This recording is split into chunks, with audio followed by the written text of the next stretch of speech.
वलसाड जिले के वापी में रेजागुला युद्ध के शहीद अमर वीरों की पवित्र मिट्टी से निकली कलश यात्रा लोकेशन फ्लैग का आयोजन किया गया।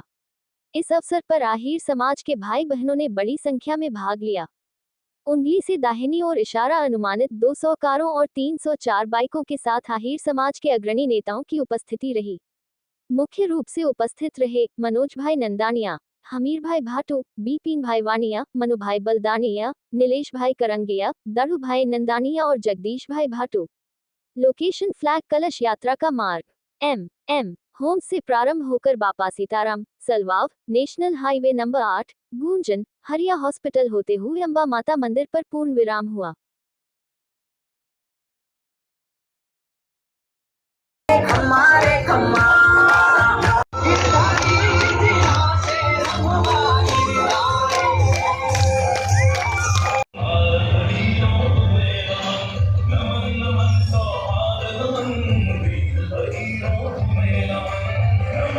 અત્યારે ગુજરાતની અંદર જે યાત્રા 11 રાજ્યો પાસ કરીને અત્યારે વાપી ખાતે પધાર્યા છે, એમાં અમારા જે બેન બીરીબેન માનમ જે કન્વીનર છે, એમ તો કે અમારા સમાજ માટે અમારા માટે એક પ્રેરણાદાયક છે કે જે દ્વારકાધીશની અંદર જે રાસ ઉત્સવ રાખેલો અને એની અંદર 55,000 બહેનો જે ભાગ લીધેલો અને એ એમના કન્વીનર છે અને અહીંયા પધાર્યા છે અને અમે એમનું સ્વાગત કર્યું, એ બદલ આભાર માનીએ।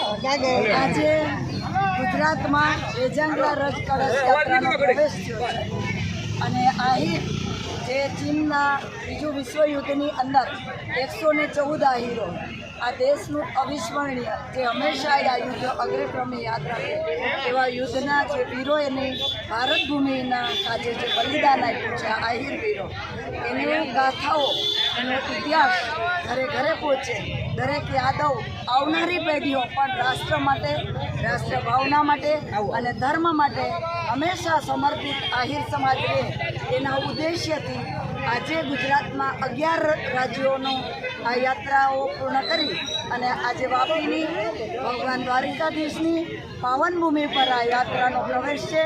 સમગ્ર અમારો આહિર યાદવ સમાજ આજે ખૂબ એક તાતણે બંધાઈ અને ઉત્સાહથી આજે આ યાત્રામાં જોડાણા છે, કારણ કે આજે અમને ગૌરવ છે આહિરાણીઓએ હંમેશા દેશ કાજે અને ધર્મ કાજે દીકરાઓના બલિદાન આપ્યા છે।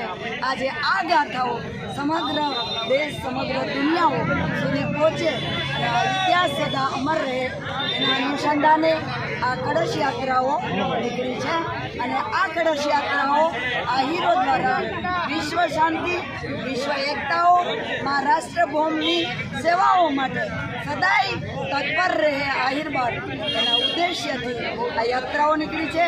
આજે અમે સરકારશ્રીને અમારા તરફથી એક નમ્ર વિનંતી છે કે અમે સદાય દેશને વફાદાર રહેનારી કોમ છીએ। જો આપને યોગ્ય લાગે તો આ આહિર રેજિમેન્ટ માટે અવશ્ય વિચાર કરજો। જય માધવ।